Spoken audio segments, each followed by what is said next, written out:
우리는 살아가며 수많은 사람들과 만납니다. 어떤 만남은 우리의 하루를 환하게 비추고 어떤 만남은 평생 기억에 남을 추억을 만들어주기도 하죠.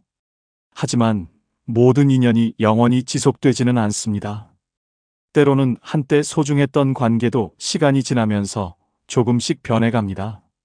그 변화를 눈치채지 못한 채 스스로를 소모하거나 애써 외면하며 관계를 이어가기도 하죠. 하지만 가끔은 용기를 내서 우리의 인연을 돌아볼 필요가 있습니다.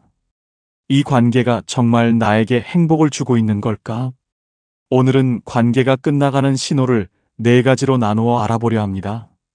이 신호를 통해 스스로를 더 사랑하고 더 건강한 인연을 만들어가는데 작은 힌트를 얻으실 수 있을 거예요. 특히 마지막 신호는 많은 분들이 쉽게 놓치는 부분이니 끝까지 함께 해주세요. 첫 번째 신호. 함께 있어도 외로움을 느낀다. 얼마 전 오랜만에 만난 친구와 점심 약속을 잡았습니다. 사실 그 친구는 학창 시절부터 제게 특별한 사람이었습니다. 서로의 비밀을 공유하고 함께 웃고 울던 시절이 있었으니까요. 그런데 이날 식당에 도착해 마주 앉은 순간부터 뭔가 어색한 공기가 감돌았습니다. 친구는 메뉴판을 넘기며 잠시 고민하더니 주문을 마치자마자 핸드폰을 꺼내 들었습니다. 처음에는 바쁜 일이 있나 보다 하고 이해하려고 했어요. 와이프랑 차를 구매하려고 알아보고 있다더니 그와 관련된 급한 연락이겠지 싶었습니다. 하지만 제 이야기를 들어주는 대신 잠깐만이라는 말과 함께 계속 화면을 들여다보는 친구를 보며 점점 제 말은 공허한 벽에 부딪히는 것처럼 느껴졌습니다. 두 번째 만남에서도 비슷한 일이 반복됐습니다. 이번엔 다를 거야 하고 나갔지만 대화의 시작과 끝은 핸드폰을 중심으로 맴돌았습니다. 세 번째로 만났을 땐 어쩌면 이 관계가 이미 끝났다는 걸 인정해야 한다는 생각이 들더군요. 집으로 돌아오는 길에 문득 이런 생각이 스쳤습니다. 같이 있었는데도 이렇게 외로울 수가 있구나. 사람과의 만남에서 외로움을 느끼는 순간은 단순한 감정 이상을 의미합니다. 이는 관계가 이미 감정적으로 소진되었거나 한쪽이 더 이상 상대에게 관심과 애정을 주지 않고 있다는 신호일 수 있습니다. 심리학에서는 이를 정서적 분리라고 부릅니다.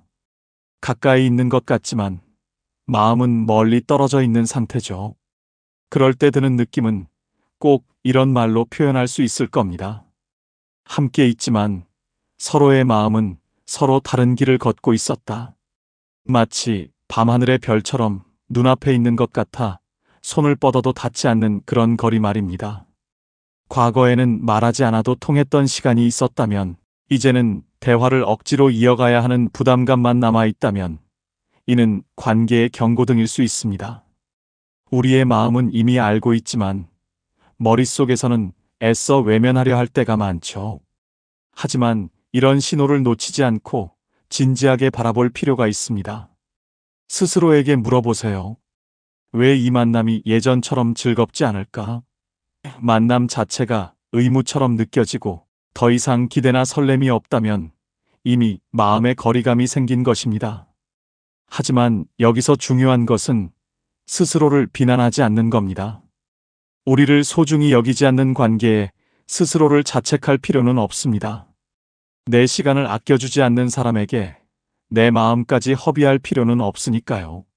관계는 서로의 마음과 노력으로 이루어집니다. 때로는 한쪽의 변화가 먼저 시작되지만 진정한 관계는 그 변화를 서로 나누고 이해할 때 더 단단해집니다.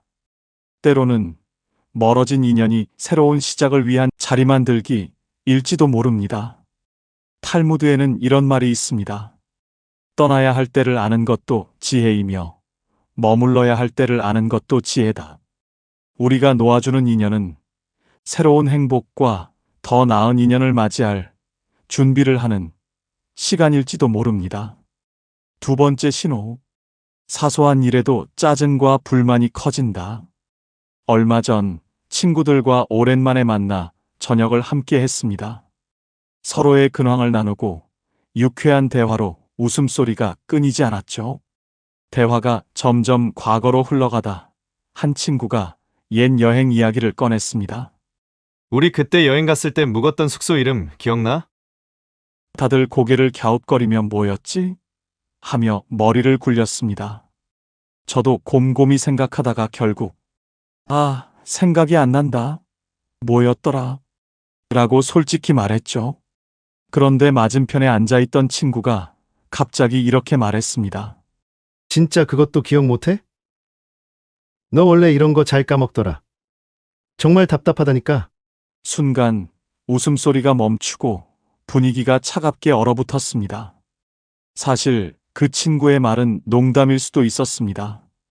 하지만 그날은 이상하게 그 말이 가슴에 박히더군요. 마치 내가 늘 부족하고 늘 실망을 주는 사람이라는 낙인이 찍힌 듯한 느낌이었죠. 다른 친구들이 대화를 돌리며 분위기를 살리려 했지만 제 마음 한구석은 이미 멀어진 듯 했습니다. 사소한 말과 행동에서 느껴지는 짜증과 불만은 관계의 균열을 드러내는 중요한 신호입니다. 이는 단순히 스트레스나 순간의 감정 때문이 아니라 관계에 쌓인 미세한 균열이 표면으로 드러나는 순간입니다. 심리학에서는 이를 관계적 피로라고 부릅니다.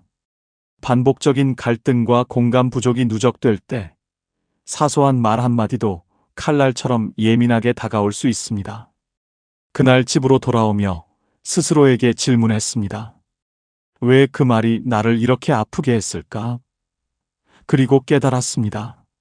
친구의 말 한마디가 내 마음을 찌른 것은 단순히 무심한 농담 때문이 아니라 우리가 더 이상 서로를 배려하지 않는 관계로 변해버렸기 때문이라는 것을요. 미국 작가 어니스트 해밍웨이는 이렇게 말했습니다. 우리는 두 번 죽는다.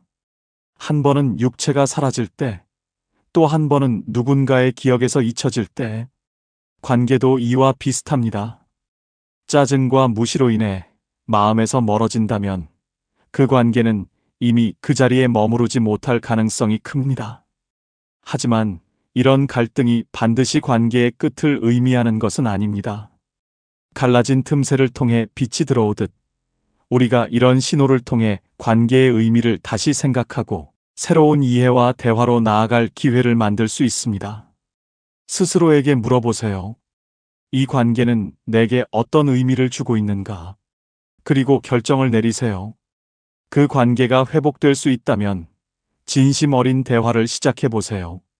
그러나 만약 계속되는 갈등 속에서 나 자신을 잃어가고 있다면 떠날 용기를 가지는 것도 스스로를 사랑하는 길일 수 있습니다. 상처는 새로운 깨달음으로 이어지는 문을 열어줍니다. 관계를 돌아보는 용기, 그것이야말로 우리가 더 나은 내일로 나아가기 위한 첫걸음입니다. 세 번째 신호, 상대의 기쁨에 공감하지 못한다. 철수 씨는 얼마 전 회사 동료들과 점심 식사 자리에서 있었던 일을 잊지 못합니다. 그날 한 동료가 큰 프로젝트를 성공적으로 마치고 상사로부터 칭찬을 받았다는 이야기를 꺼냈습니다. 모두가 축하의 박수를 보내는 동안 철수 씨는 박수를 치면서도 마음 한구석이 쓰리기 시작했습니다. 저게 그렇게 대단한 일인가?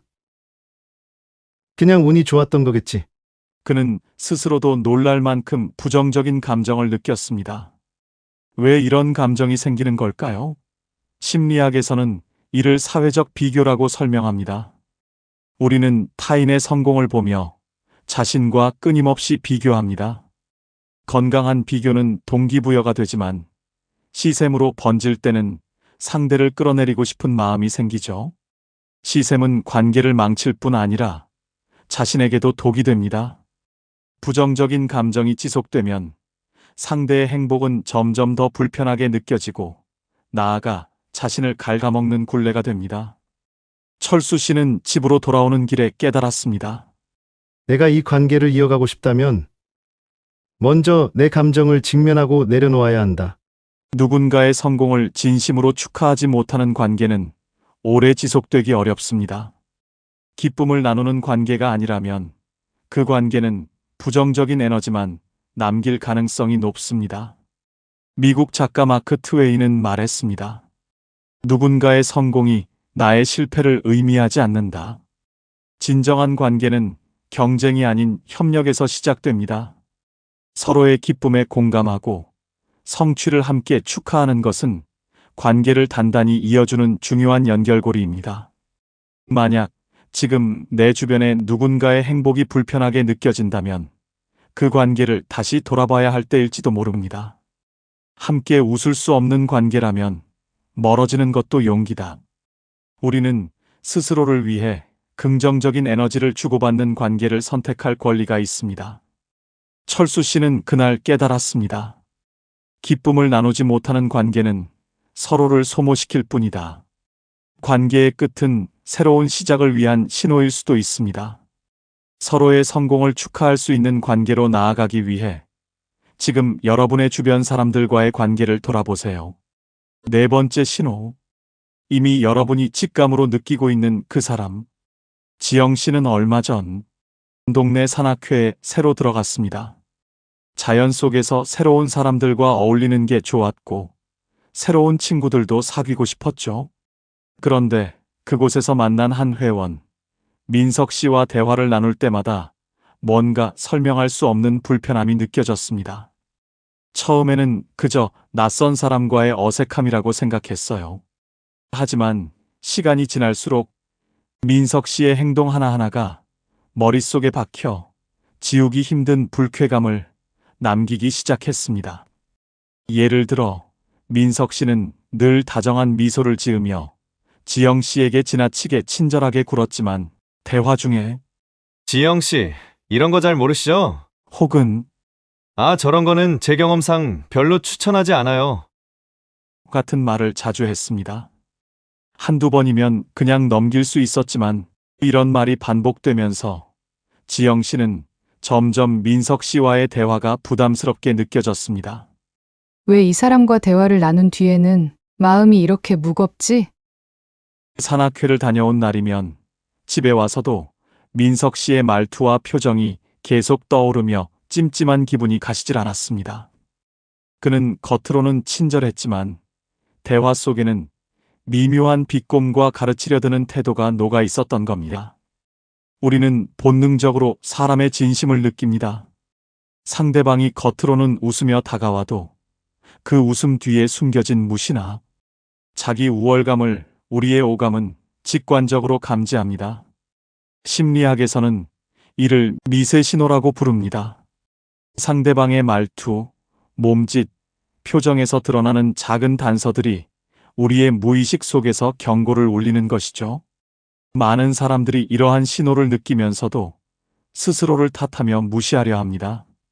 내가 너무 예민한가?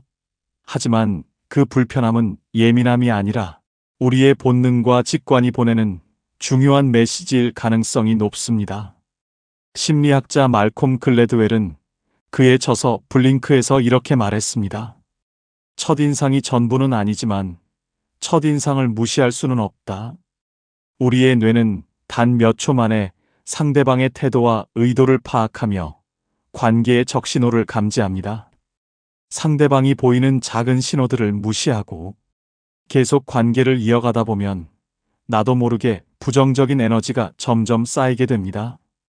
우리가 만나는 사람들 중에는 설명할 수 없는 불편함을 남기는 사람이 있습니다. 대화가 끝나고 나서도 그 사람이 했던 말과 행동이 머릿속을 떠나지 않고 마음 한구석에 무거운 돌처럼 걸리는 그런 관계 말입니다. 어쩌면 지금 떠오르는 그 사람, 바로 그 사람이 여러분의 마음을 지치게 하고 있는지도 모릅니다. 좋은 인연은 우리를 빛나게 하지만 나쁜 인연은 우리의 마음을 어둡게 합니다. 지금 떠오르는 그 사람을 떠올리며 스스로에게 질문하세요. 그 관계가 진정으로 여러분에게 행복을 가져다 주는지 아니면 삶을 무겁게 만들고 있는지. 관계를 정리하거나 거리를 두는 것은 더 나은 나를 위한 용기입니다. 마음이 보내는 신호를 무시하지 마세요. 그것이 여러분의 행복을 지키는 첫걸음입니다. 누구나 떠나는 인연은 두렵지만 새로운 인연은 반드시 찾아옵니다.